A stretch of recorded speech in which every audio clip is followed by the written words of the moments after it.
One thing we all struggle to protect is a positive self-image. The more important the aspect of your self-image that's challenged by the truth, the more likely you are to go into denial. If you have a strong sense of self-worth and competence, your self-image can take hits but remain largely intact.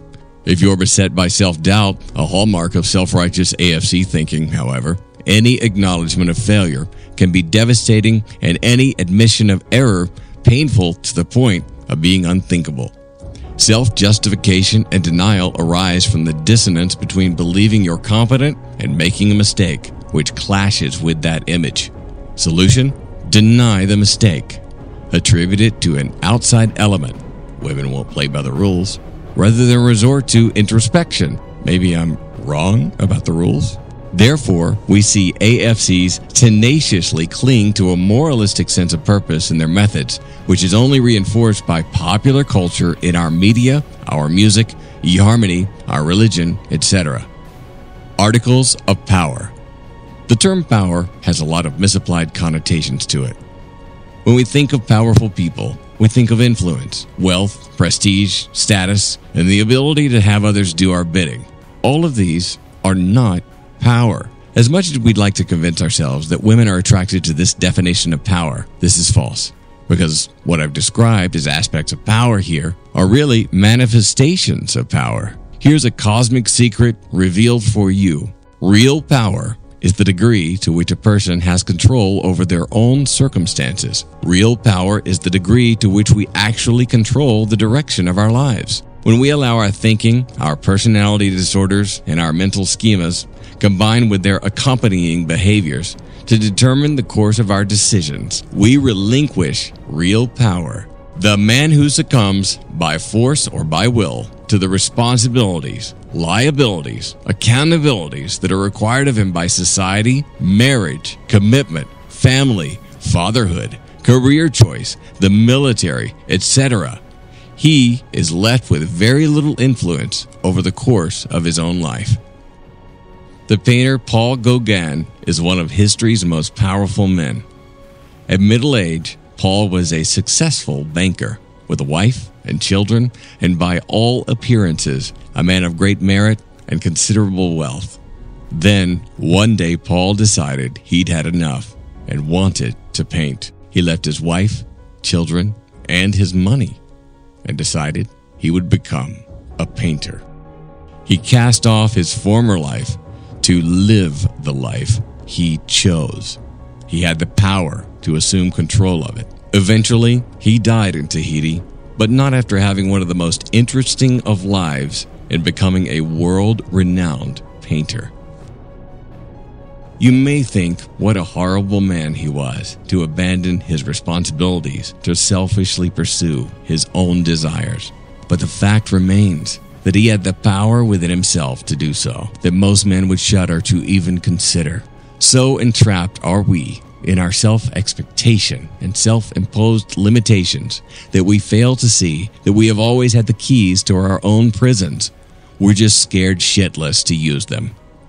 This power is the root of that all-important term, confidence, we toss out every time we tell a 19-year-old chump what women really want so he can get laid. It's this ability to make our own decisions, right or wrong, and to confidently own them that separate us from other guys. It's this self-guided power that evokes a seemingly irrational confidence to spin plates, to date non-exclusively, to assert ourselves, and to be unafraid to make ourselves the prize. And it's just this power that women want to be associated with. Lack of this power is exactly what makes master pickup artists, PUAs, revert to some of the most pathetic AFCs once they become involved in an LTR, or long-term relationship. They sell women on this idealization and the perception that they possess this power, only to discover the AFC insecurities these behaviors were meant to cover up once they bought the act. This isn't to devalue PUA skills as effective behavior sets.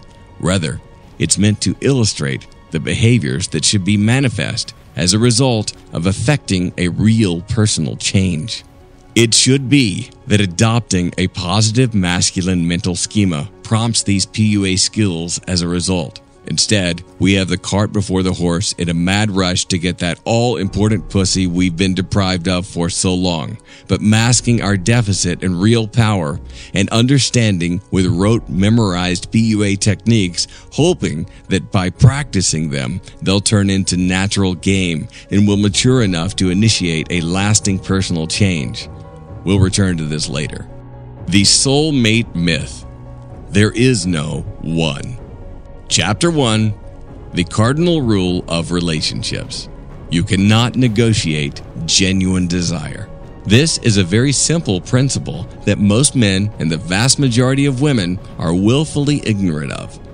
One of the most common personal problems I've been asked advice for in the past 10 years is some variation of, how do I get her back? Usually, this breaks down into men seeking some methodology to return his relationship to an earlier state where a previously passionate woman couldn't keep her hands off of him. 6 months into a comfortable familiarity and the thrill is gone.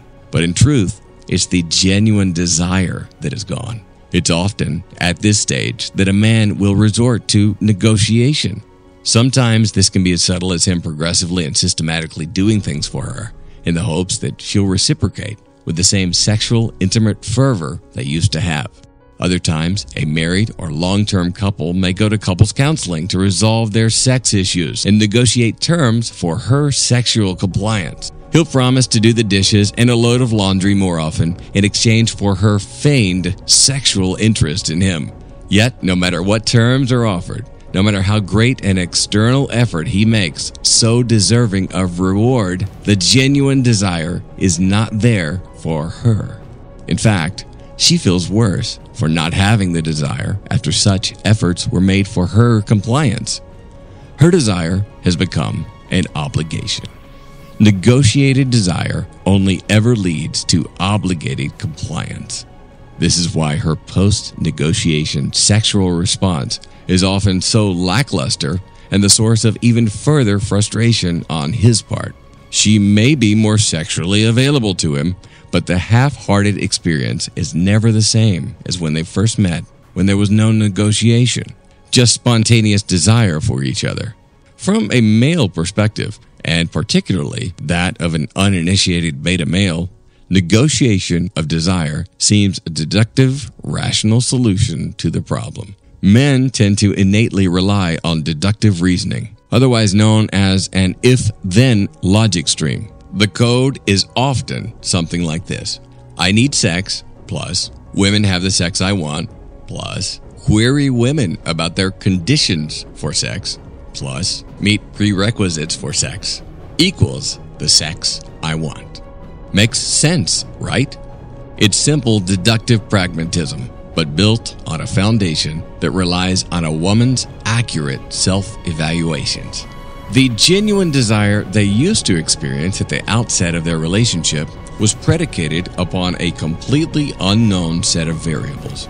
Overtly communicating a desire for reciprocal desire creates obligation, and sometimes even ultimatums.